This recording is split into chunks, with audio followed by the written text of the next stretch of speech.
한소연은 서울에서 평화로운 삶을 살았습니다. 그녀는 강남의 한 초등학교에서 교사로 일하고 있었습니다. 3년 전 그녀는 김준석과 결혼했습니다. 그는 서울대학교병원의 뛰어난 외과 의사였습니다. 그 후로 그녀는 아이를 가지기를 간절히 원했지만 그 희망은 여러 번 무너졌습니다. 그러나 어느 차가운 가을 아침, 소연은 임신 테스트기를 들고 준석에게 달려갔습니다. 테스트기에는 2개의 선명한 선이 나타나 있었습니다.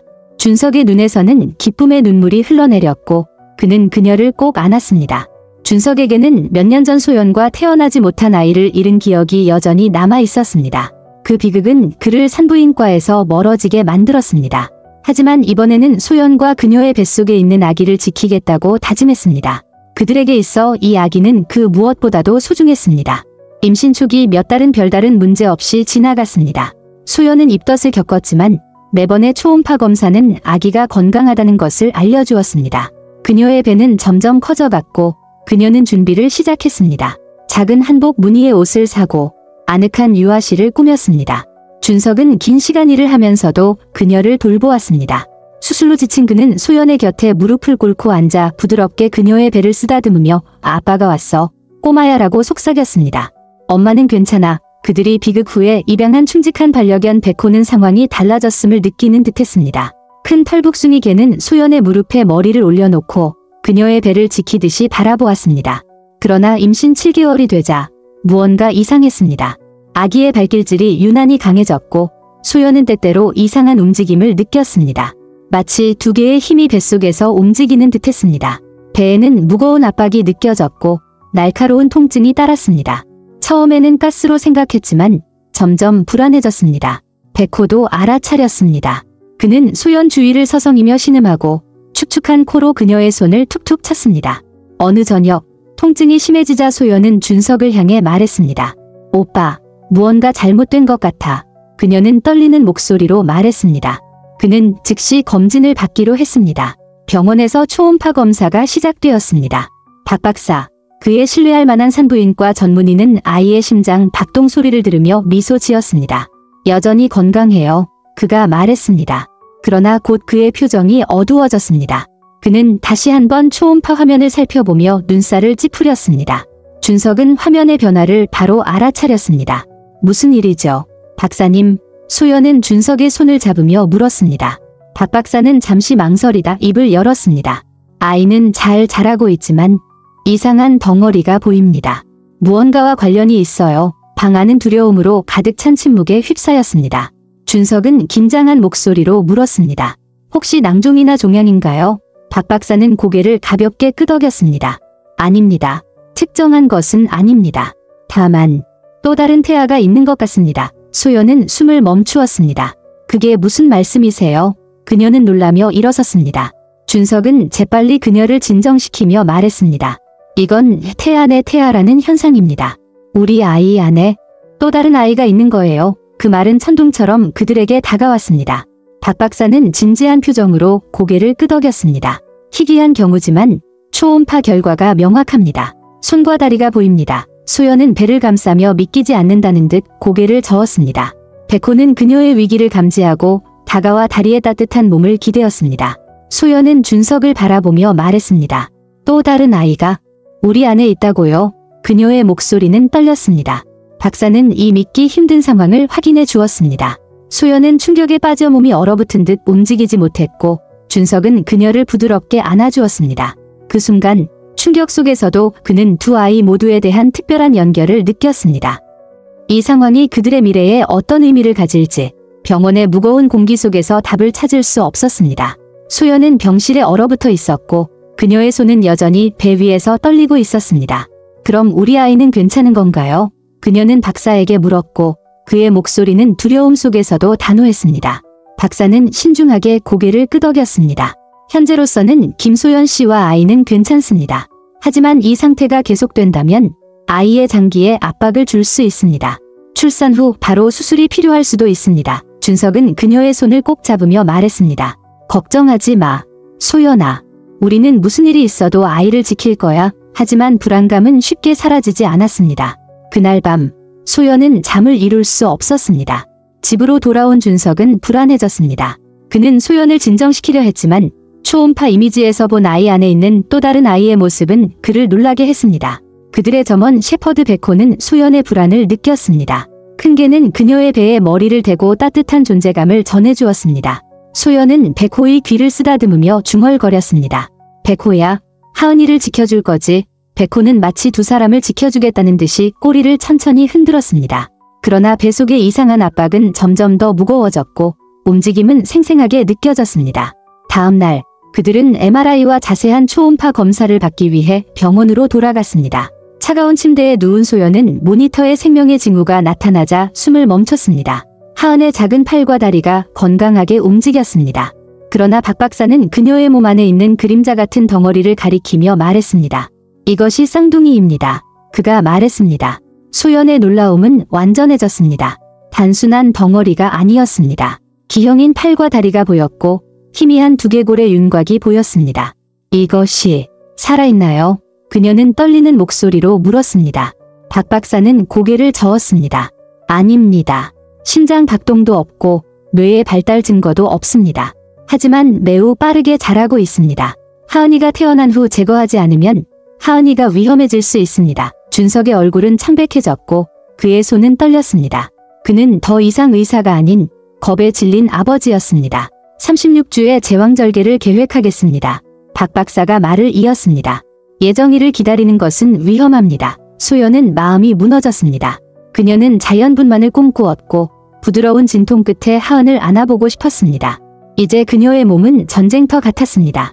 그녀는 배를 쓰다듬으며 속삭였습니다. 하은아, 조금만 참아. 알겠지? 그날 밤 그녀는 잠을 이룰 수 없었습니다. 그녀는 거실로 나가 서울의 반짝이는 야경을 바라보았습니다. 베코는 그녀를 따라가 바닥에 웅크리고 앉았습니다. 강한 움직임이 그녀의 배를 흔들었습니다. 하은이의 발길질이 아니었습니다. 무언가가 안에서 꿈틀대며 그녀를 밀어냈습니다. 그녀는 숨을 멈추고 배를 감싸며 말했습니다. 제발 멈춰. 그녀는 애원했습니다. 그때 갑자기 날카로운 통증이 그녀를 덮치며 바닥에 쓰러지게 했습니다. 준석은 침실에서 뛰쳐나와 베코와 함께 그녀에게 달려갔습니다. 소연아, 무슨 일이야? 그는 그녀를 안아 일으키며 물었습니다. 너무 아파. 그녀는 눈물을 흘리며 말했습니다. 베코는 그녀 곁에서 신음하며 준석이 그녀를 차에 태우는 것을 도왔습니다. 병원으로 향하는 동안 소연은 배를 감싸며 기도했습니다. 하은아, 무사해라. 제발 이것은 진통일까? 아니면 더 나쁜 일일까요? 응급실에서 간호사들은 그녀를 침대로 데려갔고 베코는 병원 직원과 함께 밖에서 초조하게 기다렸습니다. 준석은 그녀 곁을 지키며 모니터를 바라보았고 박 박사가 도착했습니다. 초음파 기계가 윙윙거리며 살아났습니다. 하은의 심장 박동이 규칙적으로 뛰었습니다. 소연은 안도의 한숨을 내쉬었지만 통증은 멈추지 않았습니다. 박 박사는 인상을 찌푸렸습니다. 쌍둥이가 움직이고 있어요. 예상보다 더 세게 누르고 있습니다. 소연의 마음은 급하게 돌아갔습니다. 베코이 보호하는 듯한 으르렁거림이 그녀의 기억 속에 울려 퍼졌습니다. 베코는 처음부터 무언가 잘못되었음을 알고 있었습니다. 이제 어떻게 해야 하죠? 준석이 물었습니다. 더 이상 기다릴 수 없습니다. 박 박사가 말했습니다.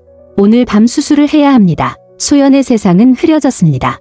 하은과 베코, 그녀의 두 수호자는 멀게만 느껴졌지만 또한 가까이 있는 것 같았습니다. 수술 준비를 하면서 그녀는 속삭였습니다. 하은아, 힘내. 베코와 아빠가 기다리고 있어. 조용하고 어두운 수술실 안에서 몇몇 의사들이 바쁘게 움직였습니다. 소연은 수술실에서 의료진에 둘러싸여 있었습니다. 조은파 박사는 모니터와 소연의 창백한 얼굴을 주시하며 그녀의 손을 꼭 잡고 준석에게 말했습니다. 상태는 어떤가요? 지금은 괜찮습니다. 하은이도 안정적입니다. 하지만 혈압이 올라가고 있습니다. 기형 쌍둥이가 자라고 있어요. 더 이상 기다릴 수 없습니다. 조 박사가 단호하게 말했습니다. 그 말은 소연에게 너무 큰 충격이었습니다. 그럼 정말로 지금 출산해야 하나요? 소연이 물었습니다. 조 박사는 고개를 끄덕였습니다. 응급 제왕절개를 준비했습니다. 모든 일이 너무 빠르게 진행되었습니다. 소연은 준비되지 않았지만 순식간에 수술대에 누워 마취가 그녀를 무감각 상태로 이끌었습니다. 준석은 그녀의 손을 따뜻하게 감싸며 말했습니다. 걱정하지 마. 소연아, 내가 곁에 있을게. 하은이를 지킬 거야. 그녀는 눈물을 흘리며 작은 미소를 지으며 마지막 두 마디를 했습니다. 고마워, 오빠. 미안해. 마취가 들어오기 전에 조 박사는 진지한 목소리로 말했습니다. 수술을 시작합니다. 수술실의 어두운 불빛 속에서 소연은 잠에 빠져들었습니다. 충직한 게 백호는 병원 복도를 서성이며 그녀를 기다리고 있었습니다. 준석은 백호를 간호사에게 맡겼지만 백호의 날카로운 신음소리는 위험을 감지한 듯 울려 퍼졌습니다. 소연의 의식이 희미해지면서 그녀는 이상한 공허 속으로 떠다녔습니다. 꿈도 현실도 아닌 그곳에서 그녀는 배에 손을 올리고 날카로운 꿈틀거림을 느꼈습니다. 하은이의 평소 발길질이 아니었습니다. 무언가가 밖으로 뻗어나오려는 듯했습니다. 누구세요? 그녀는 숨을 헐떡이며 물었습니다. 대답은 없었고 오직 안에서 더 큰 소리가 들렸습니다. 그러자 희미하고 기이한 목소리가 속삭였습니다. 엄마. 소름이 그녀의 피부를 덮쳤습니다. 누구세요? 그녀는 외쳤습니다. 목소리는 거칠게 말했습니다. 엄마가 모르는 아기예요. 그녀의 숨이 멈췄습니다. 갑자기 심장 모니터가 비명을 질렀고 혈압이 급격히 떨어졌습니다. 수술실 안은 혼란스러웠습니다. 산모의 생명징후가 급격히 떨어지고 있습니다. 마취과 의사가 외쳤습니다. 준석은 문 앞에서 주먹으로 문을 두드리며 외쳤습니다. 소연아, 하은아. 간호사들이 그를 말렸습니다. 김 박사님, 들어가실 수 없습니다. 아내와 딸이 위험합니다. 절망에 빠진 그는 벽에 기대어 주저앉았고 멀리서 백호의 신음소리가 그의 귀를 태웠습니다. 안에서 소연의 몸은 점점 더 차가워졌고 공허 속으로 깊이 빠져들었습니다. 멀리서 아기의 울음소리가 들렸습니다. 그녀는 소리를 따라가다 붉고 고동치는 방에 서 있었습니다. 방 중앙에는 작고 어두운 형체가 있었습니다. 인간의 형태를 하고 있었지만 얼굴은 없었습니다. 두려움이 있었지만 그녀는 더 가까이 다가갔습니다. 너는 누구니? 소연이 물었습니다. 그 형체는 고개를 들었습니다. 엄마가 낳지 못한 아이야. 그녀의 마음은 산산조각 났습니다. 뭐라고? 그녀는 중얼거렸습니다. 엄마가 나를 받아주지 않으면 나는 사라질 거야. 그녀가 대답하기 전에 준석의 목소리가 들려왔습니다. 소연아, 돌아와. 그녀의 의식이 돌아왔습니다. 그녀는 숨을 헐떡이며 깨어났고 의료진의 안도한 얼굴이 눈에 들어왔습니다. 그때 날카로운 울음소리가 방을 가득 채웠습니다. 하은의 첫 울음이었습니다. 소연의 눈에 눈물이 고였고 조 박사가 말했습니다. 하은이가 태어났어요. 무사합니다. 밖에서 준석은 하은의 울음소리를 듣고 벽에 기대어 주저앉아 울었습니다. 백호는 간호사에 의해 풀려나 그에게 달려가 얼굴을 핥으며 하은의 탄생을 축하하는 듯했습니다. 조 박사가 나와 희미하게 미소 지었습니다. 딸이 무사히 태어났지만 지금 쌍둥이를 제거하고 있습니다. 이건 이상합니다. 준석은 고개를 끄덕였지만 마음은 복잡했습니다. 하은이는 무사했지만 그 다른 존재는 어떻게 된 것일까? 소연은 여전히 어지러운 상태로 이전에 느꼈던 압박이 사라진 빈 공간을 느꼈습니다. 그녀가 회복실로 옮겨질 때 백호는 직원들을 피해 그녀에게 다가가 손에 코를 대었습니다. 그녀는 속삭였습니다. 백호야, 하은이가 왔어. 백호는 꼬리를 흔들며 자부심 가득한 눈빛으로 그녀를 바라보았습니다. 신생아실에서 하은은 작고 완벽한 모습으로 누워 있었지만 소연의 마음속에는 쌍둥이의 그림자가 남아 있었습니다. 그것이 정말로 그녀에게 말을 걸었던 것일까? 백호는 침대 옆에 머리를 대고 엄마와 아기를 지키는 듯 조용히 앉아 있었습니다. 그 어두운 공허의 미스터리는 아직 풀리지 않았습니다. 준석은 조 박사의 말을 듣고 안도했습니다. 네, 무사해요. 그의 눈에는 감사의 마음이 가득했습니다.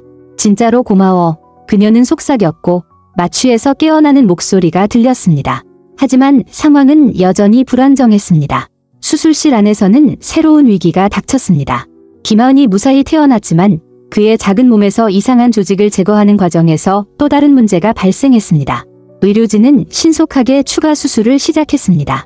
하은은 여전히 조용히 누워 있었고 그의 작은 몸은 묵은 장비에 둘러싸여 있었습니다. 그러나 수술팀이 그의 배를 열어보니 예상보다 훨씬 더 복잡한 상황이 드러났습니다. 단순한 조직이 아니라 복잡한 구조가 나타났습니다. 준석은 백호와 함께 밖에서 기다리고 있었습니다. 점원 셰퍼드는 마치 하은의 싸움을 들을 수 있는 듯 귀를 쫑긋 세우고 있었습니다. 수술실 안에서는 상황이 심각해졌습니다. 하은의 심박수가 떨어지고 산소 포화도가 급격히 하락했습니다. 경보음이 울리며 혼란이 가중되었습니다. 사라지고 있어. 조 박사가 외쳤습니다. 준석은 더 이상 참을 수 없었습니다. 그는 간호사들의 제지를 무시하고 문을 박차고 들어가 하은에게 다가갔습니다. 의료진은 그의 강렬한 눈빛에 얼어붙었습니다. 그는 떨리는 손으로 하은의 작은 가슴을 눌렀습니다. 하은아, 아빠가 왔어. 조금만 버텨. 그는 정확하고 절박한 압박으로 심폐소생술을 시작했습니다. 시간이 영원처럼 느껴졌습니다. 백호이 짖는 소리가 그의 마음속에 메아리치며 가족이 기다리고 있음을 상기시켰습니다. 그때 기적이 일어났습니다. 하은의 손가락이 움찔했습니다. 모니터가 삑삑거리며 그녀의 심장 박동이 다시 살아났습니다. 방 안의 모든 사람들이 안도의 한숨을 내쉬었습니다. 준석은 눈물을 흘리며 뒤로 물러섰습니다. 그는 과거의 슬픔을 떨쳐내고 하은을 구했습니다. 그는 하은의 작은 손을 잡고 그녀의 가슴이 오르내리는 모습을 지켜보았습니다. 그녀의 입술 사이로 희미한 숨결이 새어나왔습니다. 의료진은 안도하면서도 여전히 경계를 늦추지 않았습니다. 하은의 몸 안에 있는 기형 조직은 단순한 덩어리가 아니었습니다. 그것은 뼈와 손, 발의 흔적을 가진 미완성된 태아였습니다. 간호사 한 명이 중얼거렸습니다. 마치 존재하지 않았던 생명 같아요. 무거운 침묵이 내려앉았습니다. 준석은 마음을 다잡았습니다. 완전히 제거하세요. 하은의 장기를 점검하세요. 그는 침착하지만 단호한 목소리로 명령했습니다. 이것은 더 이상 살아있지 않았습니다. 그것은 그의 딸에게 위협이었습니다. 수술은 신중하고 긴장감 속에서 진행되었습니다. 마침내 모든 이물질이 제거되었습니다. 하은의 생명징후는 안정되었고 그녀의 작은 몸은 안정을 되찾았습니다. 팀이 그녀를 꿰매기 시작하자 소연은 회복실에서 몸을 떨었습니다. 소연의 눈에 눈물이 고였고 조 박사가 말했습니다. 하은이가 태어났어요. 무사합니다. 밖에서 준석은 하은의 울음소리를 듣고 벽에 기대어 주저앉아 울었습니다. 백호는 간호사에 의해 풀려나 그에게 달려가 얼굴을 핥으며 하은의 탄생을 축하하는 듯했습니다. 조 박사가 나와 희미하게 미소 지었습니다. 딸이 무사히 태어났지만 지금 쌍둥이를 제거하고 있습니다. 이건 이상합니다. 준석은 고개를 끄덕였지만 마음은 복잡했습니다. 하은이는 무사했지만 그 다른 존재는 어떻게 된 것일까? 소연은 여전히 어지러운 상태로 이전에 느꼈던 압박이 사라진 빈 공간을 느꼈습니다. 그녀가 회복실로 옮겨질 때 백호는 직원들을 피해 그녀에게 다가가 손에 코를 대었습니다. 그녀는 속삭였습니다. 백호야, 하은이가 왔어. 백호는 꼬리를 흔들며 자부심 가득한 눈빛으로 그녀를 바라보았습니다. 신생아실에서 하은은 작고 완벽한 모습으로 누워 있었지만 소연의 마음속에는 쌍둥이의 그림자가 남아 있었습니다. 그것이 정말로 그녀에게 말을 걸었던 것일까? 백호는 침대 옆에 머리를 대고 엄마와 아기를 지키는 듯 조용히 앉아 있었습니다. 그 어두운 공허의 미스터리는 아직 풀리지 않았습니다. 준석은 조 박사의 말을 듣고 안도했습니다. 네, 무사해요. 그의 눈에는 감사의 마음이 가득했습니다.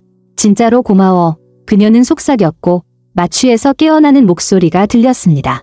하지만 상황은 여전히 불안정했습니다. 수술실 안에서는 새로운 위기가 닥쳤습니다. 김하은이 무사히 태어났지만 그의 작은 몸에서 이상한 조직을 제거하는 과정에서 또 다른 문제가 발생했습니다. 의료진은 신속하게 추가 수술을 시작했습니다.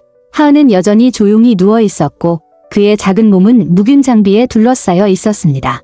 그러나 수술팀이 그의 배를 열어보니 예상보다 훨씬 더 복잡한 상황이 드러났습니다.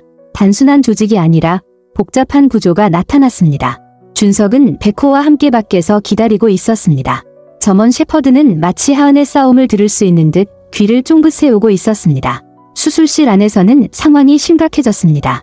하은의 심박수가 떨어지고 산소 포화도가 급격히 하락했습니다. 경보음이 울리며 혼란이 가중되었습니다. 사라지고 있어. 조 박사가 외쳤습니다. 준석은 더 이상 참을 수 없었습니다. 그는 간호사들의 제지를 무시하고 문을 박차고 들어가 하은에게 다가갔습니다. 의료진은 그의 강렬한 눈빛에 얼어붙었습니다. 그는 떨리는 손으로 하은의 작은 가슴을 눌렀습니다. 하은아, 아빠가 왔어. 조금만 버텨. 그는 정확하고 절박한 압박으로 심폐소생술을 시작했습니다. 시간이 영원처럼 느껴졌습니다. 백호이 짖는 소리가 그의 마음속에 메아리치며 가족이 기다리고 있음을 상기시켰습니다. 그때 기적이 일어났습니다. 하은의 손가락이 움찔했습니다. 모니터가 삑삑거리며 그녀의 심장 박동이 다시 살아났습니다. 방 안의 모든 사람들이 안도의 한숨을 내쉬었습니다. 준석은 눈물을 흘리며 뒤로 물러섰습니다. 그는 과거의 슬픔을 떨쳐내고 하은을 구했습니다. 그는 하은의 작은 손을 잡고 그녀의 가슴이 오르내리는 모습을 지켜보았습니다. 그녀의 입술 사이로 희미한 숨결이 새어나왔습니다.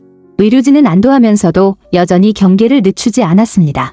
하은의 몸 안에 있는 기형 조직은 단순한 덩어리가 아니었습니다. 그것은 뼈와 손, 발의 흔적을 가진 미완성된 태아였습니다. 간호사 한 명이 중얼거렸습니다. 마치 존재하지 않았던 생명 같아요. 무거운 침묵이 내려앉았습니다. 준석은 마음을 다잡았습니다. 완전히 제거하세요. 하은의 장기를 점검하세요. 그는 침착하지만 단호한 목소리로 명령했습니다. 이것은 더 이상 살아있지 않았습니다. 그것은 그의 딸에게 위협이었습니다. 수술은 신중하고 긴장감 속에서 진행되었습니다. 마침내 모든 이물질이 제거되었습니다.